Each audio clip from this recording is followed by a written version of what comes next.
Thanks, Ken. That was great. You're welcome. I'm going to sit here for the rest of the session. Ken and I have been tasked with discussing the changing role of play and the possibility of evoking social change within and beyond play today and tomorrow. So, tiny little bit of responsibility there. Let's play. Ken is a writer and a theorist. I am an artist and an organiser. And in order for us to kind of, I think, have a proper discussion, I'm going to need to contextualise my position a little bit. So bear with me, and I just need to tell you a little bit about my own experience, because then you will understand why I'm saying the things I'm saying. So, and Daphne's already given an introduction, so I can cut out a lot of it, but I founded Furtherfield with artist and writer Mark Garrett in 1997 while hanging out at Backspace. This was one of London's first cyber cafes dedicated to ad hoc cultural experimentation. Backspace was set up and run by James Stevens, who's here. I hope he's here in the room. Someone go and talk to him. He's really responsible for a whole load of great things happening, certainly in the UK, but was within the early networks. Mark should be here now too, and unfortunately he's unwell, but probably watching on the live stream. Hi, Mark. Hi, Mark Garrett. And we would be having a different, and certainly a more unruly experience if Mark was here. So it's a shame that he can't be here, and I'm sorry that you don't get to experience that. We got started as a community when the web was really getting going as a space that anyone with a computer and an internet could publish to. So Furtherfield's a community for collaborative, participatory and playful production and debate in the networked age by activists, techies, artists and theorists. As artists, our encounter with the early web as an infrastructure that you could shape with others changed forever our conception of what it meant to be an artist. So it changed our relationship to the artwork, to the audience, to the art world, to the art object. It kind of everything got thrown up in the air. And did away for good with the notion of the artist as the individual genius. So conversation and collaboration with diverse people's things, systems, feelings are kind of core to the artistic process now. And it's a real pleasure to feel that here at Transmediale, this is one place where we really don't need to over-explain this, because I think many of the people in the room really kind of know this very well. So Furtherfield runs platforms for review, debate and creation, and we have two physical spaces, a lab and a gallery in the heart of North London Park. So this is a public, open space where we bring works of, uppity works of sophistication and complexity and that engage with critical issues into a very public setting and find ways to have conversations with people who are in the park. And this is very exciting for us. So I'm going to name and briefly describe a couple of projects, softwares and games that have been created in collaboration with others in our community. Again, just so you can really kind of ground what my response is going to be. So since 2006, through the DIWO, or Do It With Others campaign that we've developed,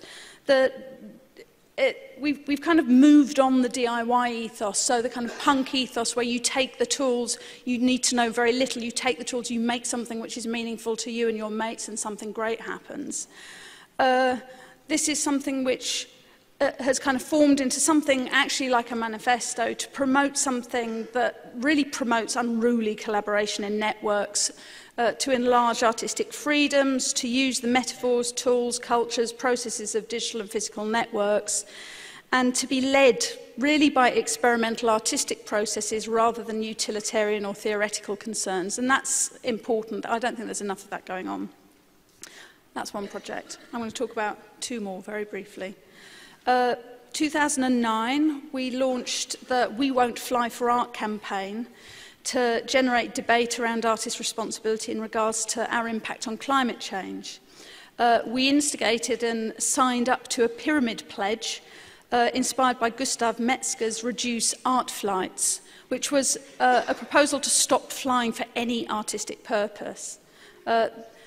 the pledge was to stop flying for 6 months and to persuade 6 other people to do the same, using the pledge bank social utility. We really thought, okay, so we're going to stop millions of people from flying, but we did stop 96 people from flying for 6 months, and this, it was not nothing, and the debate around it was very revealing. And finally, since 2012, we've been developing Play Your Place, which is a kind of collective visioning project for all kinds of very diverse people to come together to express their shared values and explore aspirations for the future of their localities, whether that's a kind of locality of affinity or of kind of physical location. This is created with Mary Flanagan and Soda and is an open artwork that comprises social drawing events and a bespoke Floss online game building game for people to draw, make and play games. Okay, so the reason I felt it was necessary for me to talk to you about this is because the thing I want to talk about is, in response to your talk, is where we're at with practices of peer-to-peer commons production and decentralized and collaborative creation of arts and tools. So if the challenge of our time is really to start thinking within a system of constraints, this really allows us, this actually feels like a good challenge to me, so it allows us to get down to the proper work of emancipation. And you talk about trifling with the interiorities of dysfunctional systems, which on the one hand sounds hopeless, but also I think points to more reflective and reflexive forms of play, and perhaps more inventive collective play. And I think that playful practices can help us to understand or engage more purposefully with these constraints, and to do it together. And where romanticism inspired a leap which separates information from the physical world, play, I think, has a healthy irreverence for philosophy and engages with what is, kind of like the experience in the moment. But one of the things that we really need to deal with is the investment that the 1% have in the architectures and institutions of this romanticism. So the works that you selected, so the Bitanti and Kaskla works, employ kind of powerful effect and amplify one aspect of the SimCity game mechanic, in which all decisions and the city are organised by a mayor with access to perfectly complete data. And it just struck me that this is only possible in a world whose inhabitants are already either dead, and dead as the data itself, or who live only to produce complete data. And the inhabitants there, and correct me if I'm wrong, but it strikes me that they have no autonomy, and they have no modes of participation, agency or voice. So actually what we have is no representation of what the human being can be within these models. Like in the real world. Okay, and that's where we might argue. Okay. I'm going to let other people talk very soon, but I'll get to the end of my point and then we'll hand over. So, and with the game, again, this kind of maps onto what I was talking about earlier. So the game creator's insistence on the neutrality of the game system. I'm really interested if this is how we see our political leaders and ourselves. It seems that maybe this is how you see it. I'm curious about the distribution of wealth in Magna Santi and how wealthy the mayor is and how his or her power is formulated. My feeling is that this is kind of not kind of undeveloped as a thought or as an awareness. And I'm also struck by the powerful arguments that these works make and that the dominant worldviews that they simultaneously reinforce. So certainly in Britain, as party politicians vie for the right to manage our lives, and most often, as you say, in order to transfer value upwards to those who already own half the wealth of the planet, it's arguments based on exactly this kind of data play that underpin our political debate. And so within SimCities, inhabitants just have no way, there's no way for inhabitants to invent new politics, new forms of social relations with each other. And I would argue that we do have space within the constraints of this world to do this, and that if human beings really are as dead as they are in SimCities, then yeah, let's just kind of turn the system off and give up on it all. But I don't think that that's what we're dealing with.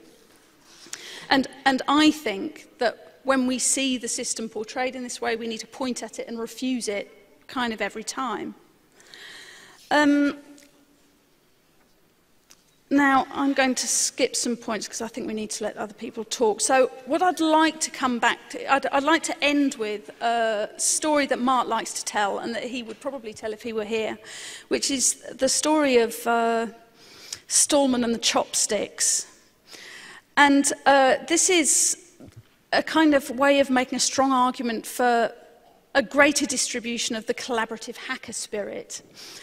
And it's a representation of hacking as player's invention as opposed to player's control. Okay, so the story goes, the software developer and software freedom activist, Richard Stallman, when visiting Korea in June 2000, illustrated the meaning of the word hacker in a fun way. During a lunch with GNU fans, a waitress placed 6 chopsticks in front of him. Of course, he knew they were meant for 3 people, but he found it amusing to find another way to use them. Stallman managed to use 3 in his right hand and then successfully pick up a piece of food and place it in his mouth. And his story is a playful illustration of hack value, about changing the purpose of something and making it do something different to what it was originally intended to do, or changing the default. He was highlighting the fun and the mischief and imagination as part of the spirit of what he sees as hack value.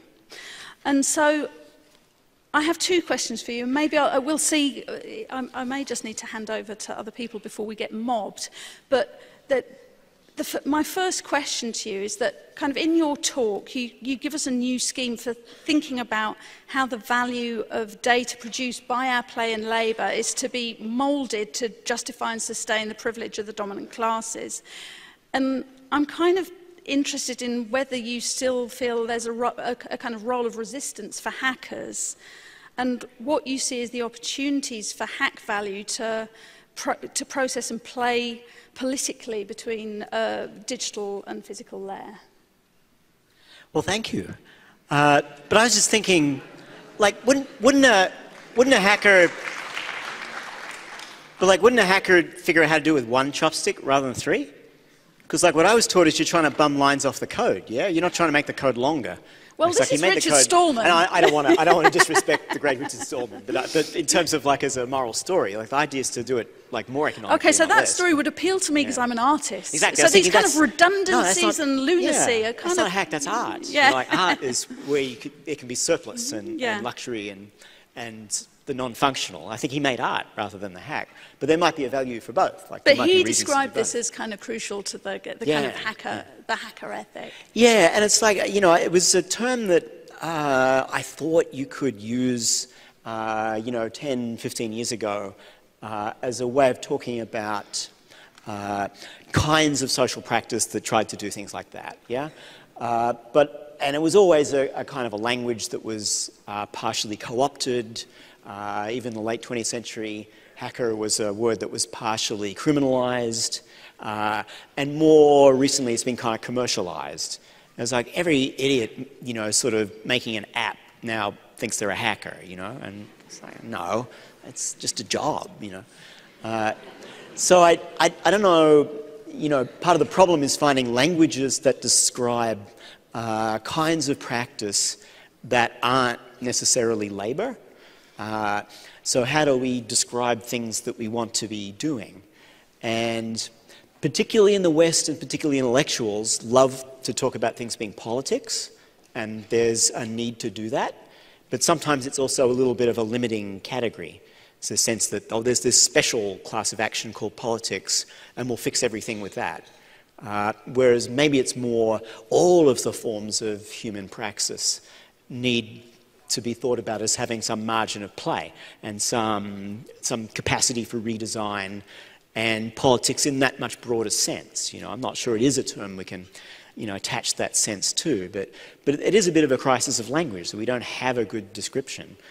So one used to be able to say to hack, and one can still say to some extent to play, but yeah, maybe it's a more general question of finding the wiggle room in any kind of practice at all, thus that you might figure out how this bit of this system might function in a different way. Okay. My last question for you is I'd like to hear you think about what the particular consequences are of this move to a cultural form that uses algorithmic rather than story-based media. And yeah, just whether you feel the kind of algorithmic culture of games condition us differently to story culture, especially in the kind of creation of us as connected communal beings. Kind of what's the change in the context of what you've been talking about? Yeah, and you know, for people of a classically semiotic bent, it maybe shifts the axis from the diachronic to the synchronic as you think about you know, sort of systems of items, all of which are kind of available kind of simultaneously. You know, I just notice that's how my kids now think. You know, they kind of see the stories as just particular iterations, but they take the database to be relatively fixed and stable. And do you see that changes, how does that, if at all, change the way, A, they relate to each other and their friends, and B, the way they regard their own agency in the world? I suppose that's what I'm interested in. Yeah, I mean, you know, I've always been of the view that you know, cultures don't really reliably implant messages in people's head of any kind, but they do give you patterns through which you think and interpret the world. So yeah, maybe there is a way that games are ways of thinking about how systems work, how resources are allocated, how algorithms can have permutations depending on, you know, the particular inputs. Will give you different outputs, and you experimentally, you know, figure out what the procedures are that get you different results. So I think maybe there is a kind of pedagogic value in that sense. But of course, games are relatively closed worlds, and computer games even more than physical world games, which can give you a kind of a false sense of where the boundaries are. And you know, the planetary constraint is not like that. Yeah, we're sort of playing in this game for which there's actual planetary constraints and those chickens are going to come home to roost shortly. Okay, thank you. If they haven't already. Now it's time for other people to get involved. So please, someone move to a microphone, which is either over here or over here, and share your observations or questions.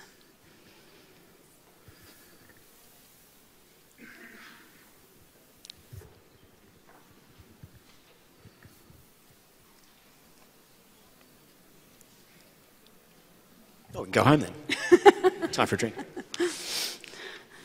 They're just warming up. Yeah, one front here.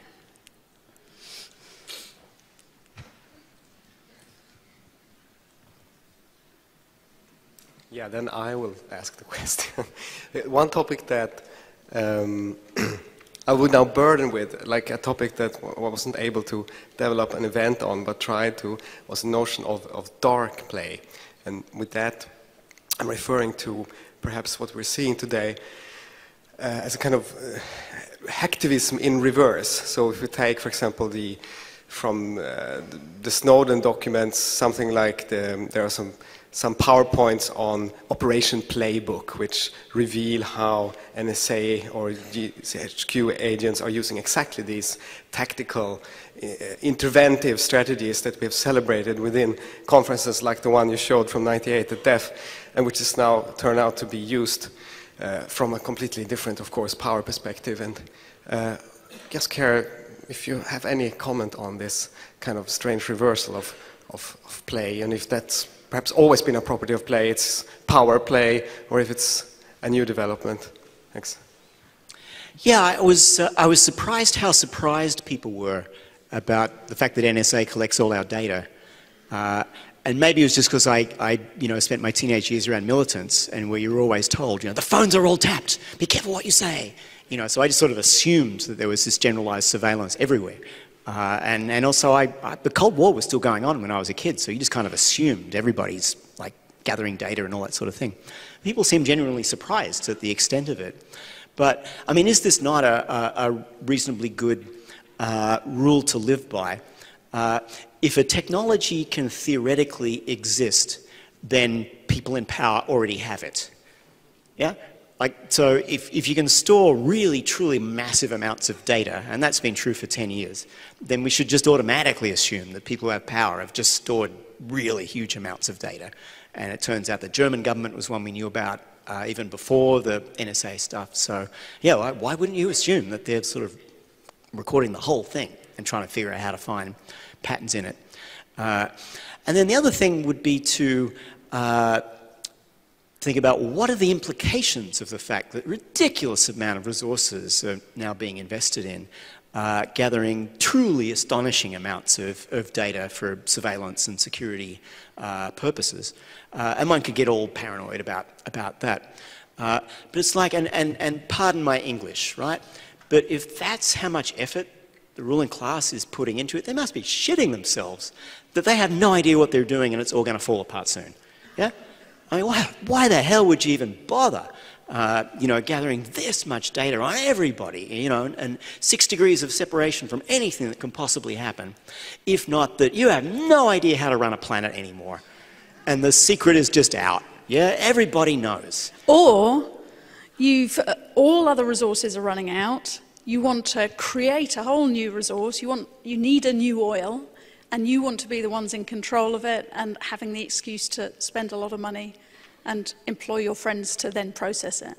Oh, yeah, and to some extent, if you look at it from the contractor point of view, it's like, let's create new stuff for people to be afraid about because we have this fantastic service that if someone would only spend a few $1 billion, we could just like build this mother out. And yeah, so there's obviously been a lot of that. So like, the other thing about, we'll always assume that the technology exists, but it doesn't necessarily work. Yeah, that was like the lesson of Star Wars. It's like, you know, if you could theoretically shoot a missile out of the sky with another missile, then someone will spend $1 billion building it. But it doesn't necessarily work, and it turned out it never did. So those things are there, yeah. So from the point of view of us mere mortals inside the planetary game, you know, as the non-player characters, you know, what a little margin of agency can we, you know, actually sort of start to create, and to think on that micro scale of how those things might be enabling and encouraging, and we might, you know, at least have the confidence and the courage to be able to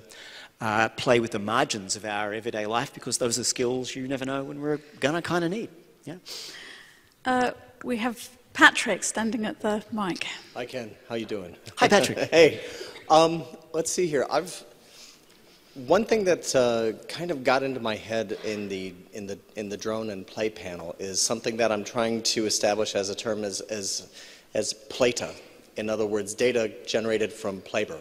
Plata. I love it. Yeah. So what's going on here is that I'm wondering about two sets of big data. One plata, and the other one the massive, shall we say, military data complex database and that sort of thing.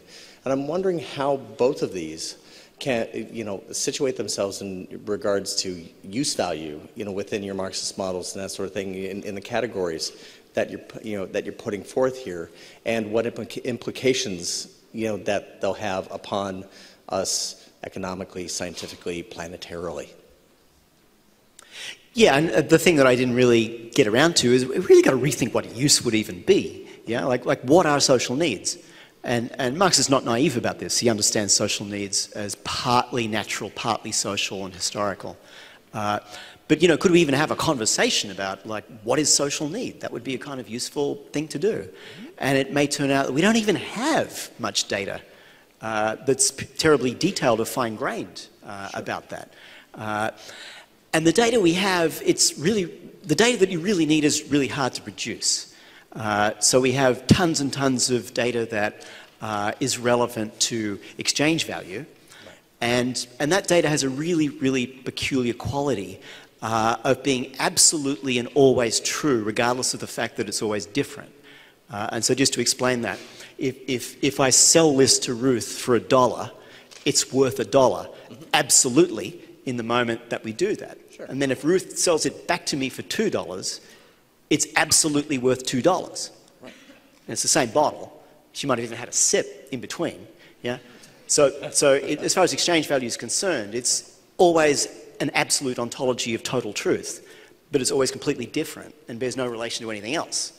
Whereas if you want sort of real data on which to think about social needs, it's really kind of hard to do.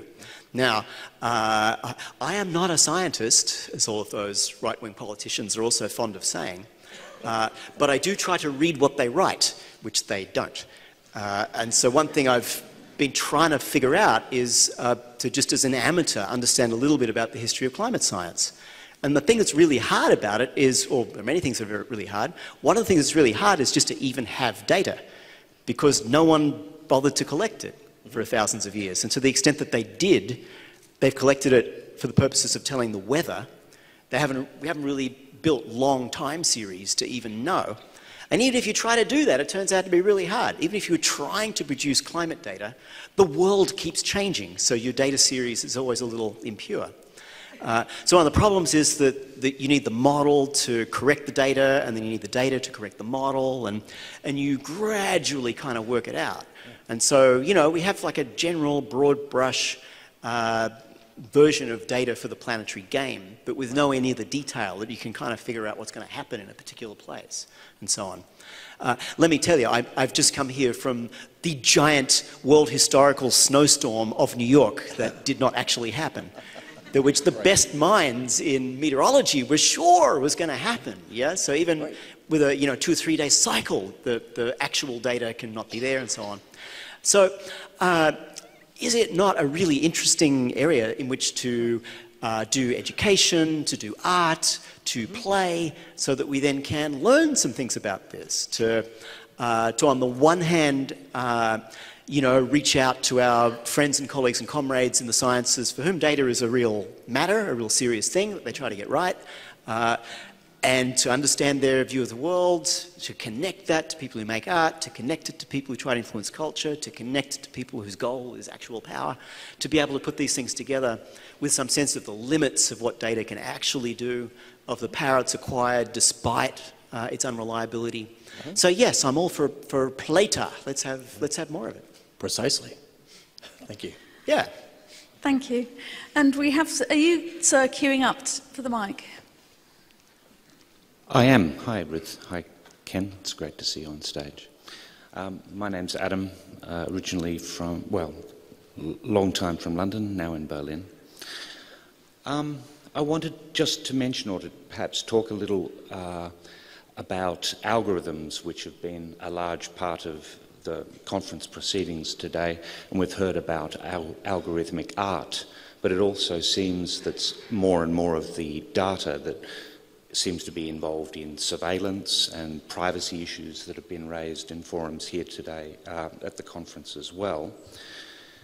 Algorithms at essence, I guess, being imperfect models, require low-res data or repetition of actions to be able to simplistically model all our daily lives, movements, inputs, online data that we submit and transact in some ways, whether it's monetary or artistic.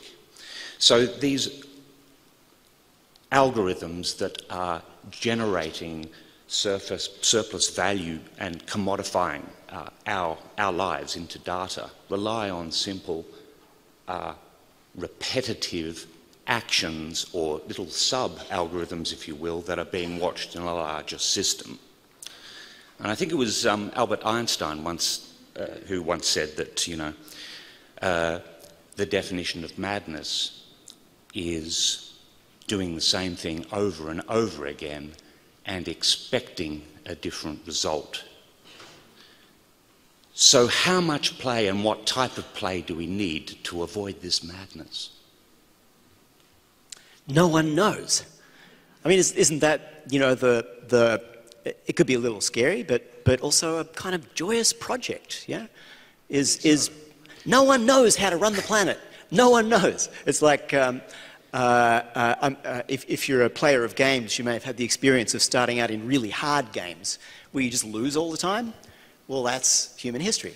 Yeah, we're just playing this game and we just keep playing it really badly. Exactly. How many times do we burn the earth? But I mean, even to have that realization might be kind of progress, yeah? That it's like, oh, we turn the whole planet into a game, and we actually don't really know how it works very well. But like some of our like data trends are not so strong. So okay, what's a new move? That might be the thing to ask. And we do have these different information systems of which exchange value is only one. Well, maybe a different relation between them would be part of the question. But when we talk about algorithms, let's not forget, you know, the sort of enormous amounts of matter and energy and human labor that go into there even being an algorithm. Yeah, most data doesn't collect itself. There's you know, human agency involved. Well, more and more it is. Sorry? More and more it is, it seems. Yeah. So when you say big data, you're also saying labor is one of the things that means. And labor that's often unconscious, that people don't even know that they're doing the work of giving that over. Yeah. But maybe we have a ludic responsibility to lead high-definition lives, to render the value of the algorithmic surplus being generated and given to others, to level the playing field again. Yeah, I mean, just let's play at another civilization because this one already ended. Yeah, like we all know it. The civilization is over.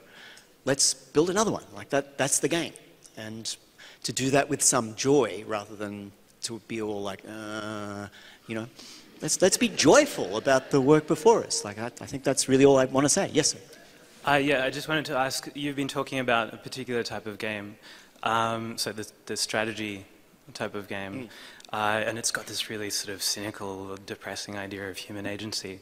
In my research, I looked at both, but I looked at first-person computer games quite a lot. Sorry, you looked at what? I missed that. First-person computer games. Right. So there's like shooter games, which has convinced me that I can single-handedly take over the world, defeat the alien intruders and all that sort of stuff. And I suppose I'd like to invite you to sort of riff on that difference maybe, and if you want to think more sort of theoretically the difference between big data algorithms in the strategy games and maybe the idea of like AI in the first-person shooter games.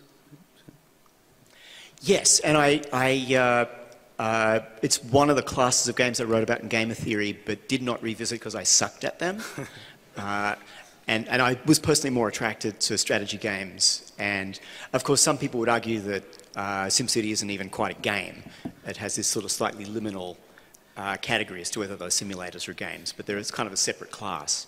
But yes, but I think that there's kind of both pedagogic value and limits in any kind of game. And as a teacher, is that not the thing to get at? Is, you know, like this models relations in the world in a particular way and has certain kind of value. Like the idea of time constraint, of acting within a time horizon that's really unforgiving is actually the thing I really sucked at in first-person games. But it's a kind of important experience and a useful experience. But how, for example, does it tune your perception to sort of binarize the world you're looking at? Or in a sense, you're sort of really looking for three things: the thing that has positive value for you, the thing that has negative value for you, and the distractor.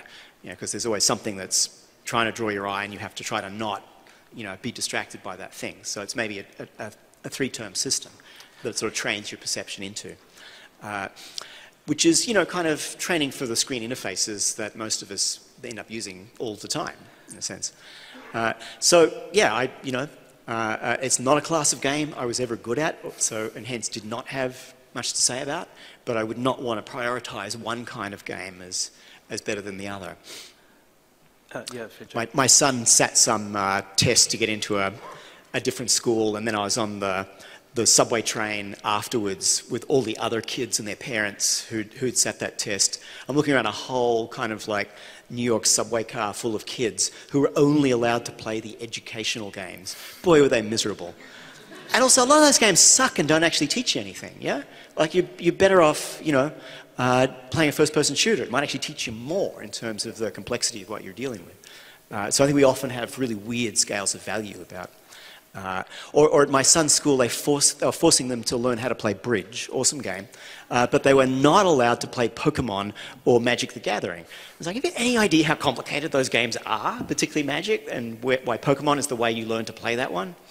So I just sort of, in general, to sort of, start a different conversation about what kinds of systems these are, how to see them less as representational and more as that, and what they can teach.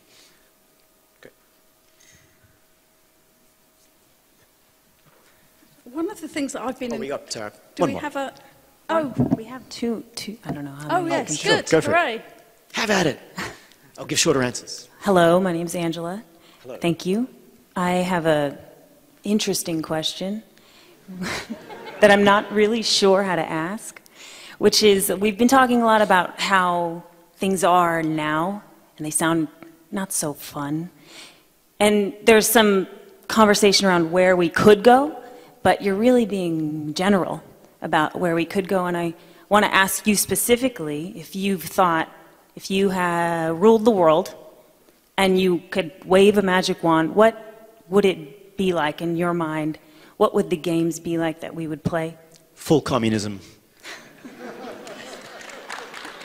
That's it? That's all you have? Can you be like a little bit more elaborate? Because communism may mean many things to many different people, unfortunately, in this planet that we're in.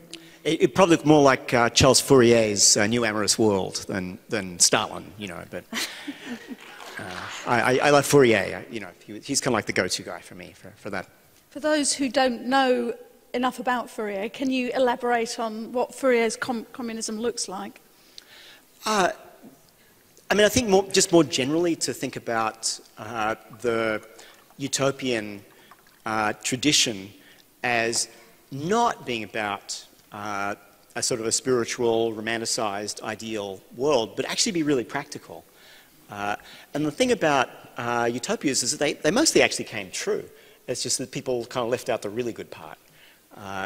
So, like, Fourier's sexual politics actually kind of mostly came true. And all the stuff that got better about it in the last, 30 years, not that everything's perfect, but to the extent there's any progress, it's all stuff that he imagined, in a previous century.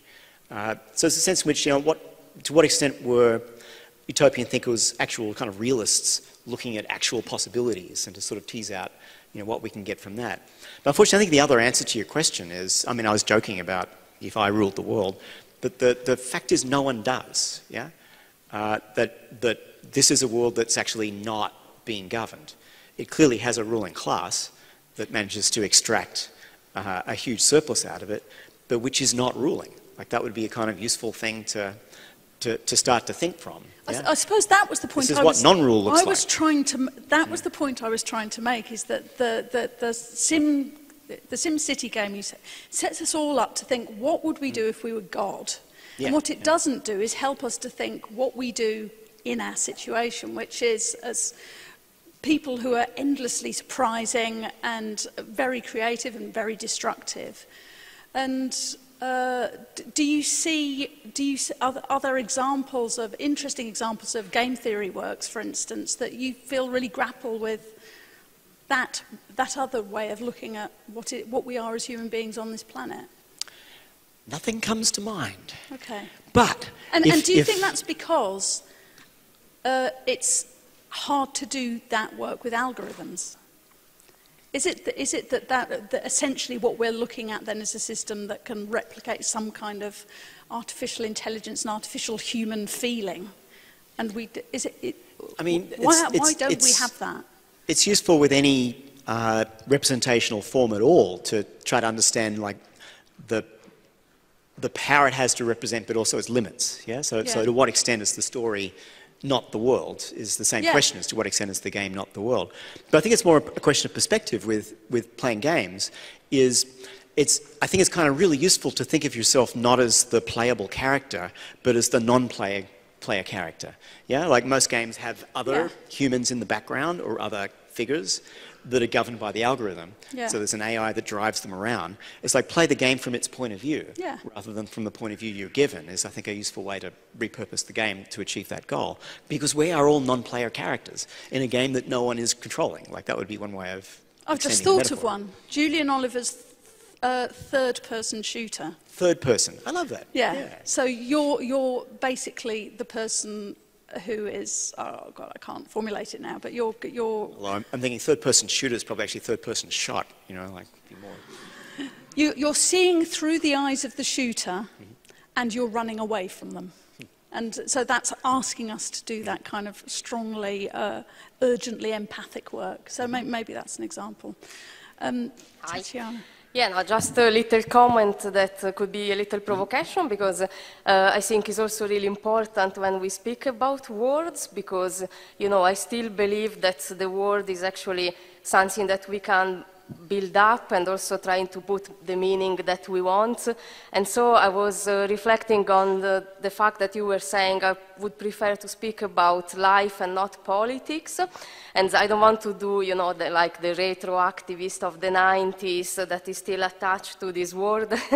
But I also think that what you are just speaking right now is politics. And I always find myself in having this conversation you know, if I am in US or I am in Europe, because I notice that often in US people really have a problem with this word, while instead in Europe, when we speak about politics, we often speak about actions, you know, also how to appropriate certain words, how to create agency, and also how to find a new vision that go beyond criticism. So, yeah, I just wanted to say that, also related to the word of hackers, because I think it's completely true that has been totally appropriated by the market, but since around this word there has been a lot of action, a lot of fights, I would not just dismiss this word, because I still think that we are able to appropriate it and also make something with it, especially now that we totally live in this you know,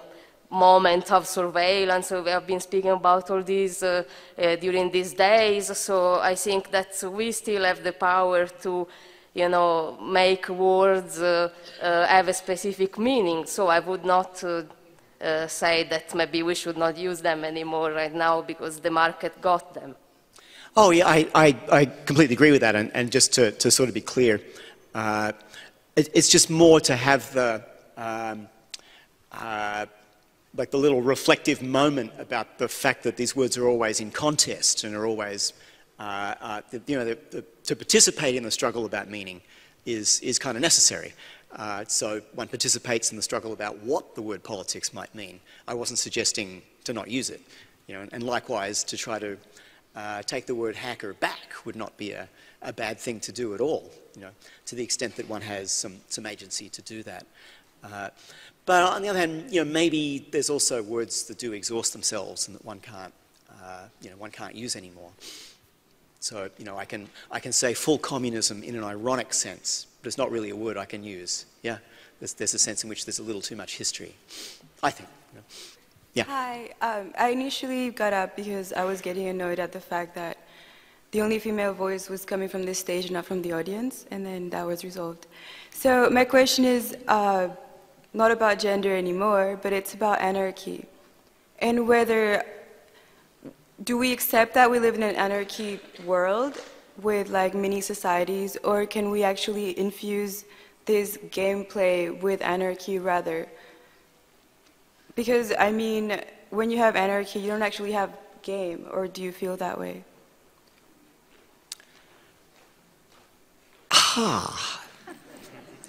It could take a long time to tease that one out, yeah? And do we mean, and what's the arche in anarchy supposed to be that one doesn't have?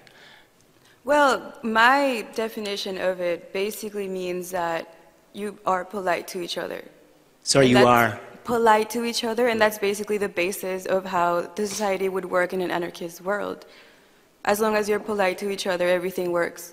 And there's no hierarchy, there's nothing that will stop us from actually seeing each other as other people.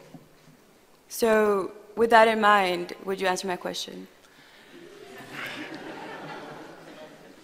Yeah, it's how would one produce the you know, kind of maximal affordance for people to organize their lives how they want as one of the layers of an infrastructure that can at the same time sustain life for 7 billion people without completely fucking up the infrastructure that that rests on.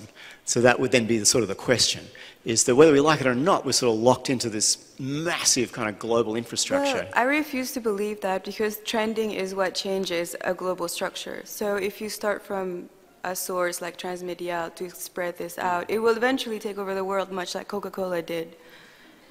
So, yeah, can we think in those terms? I hope so. See, I'm from mining country, and I've kind of seen the scale on which these things kind of operate, where, like, whenever you see like a medium-sized city, imagine that city in negative. So as high up as it's been built, imagine a hole in the ground the size of that city, and that's what it took to build the city. Yeah.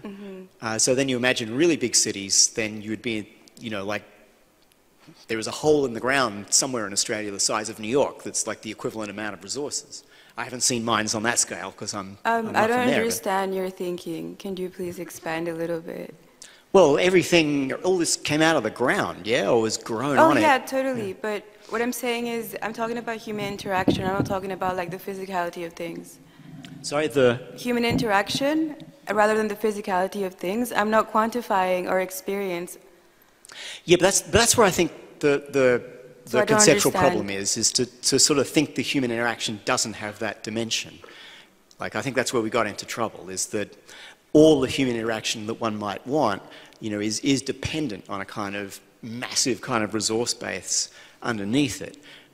So the design problem is in that sense. You know, how would you organize things so that humans can have interactions, but that which sustains 7 billion of us and doesn't screw up the infrastructure on which all of that rests? Before cities were built with concrete, the world worked in a very harmonic way, where Earth actually provided these things naturally for humans to hang out.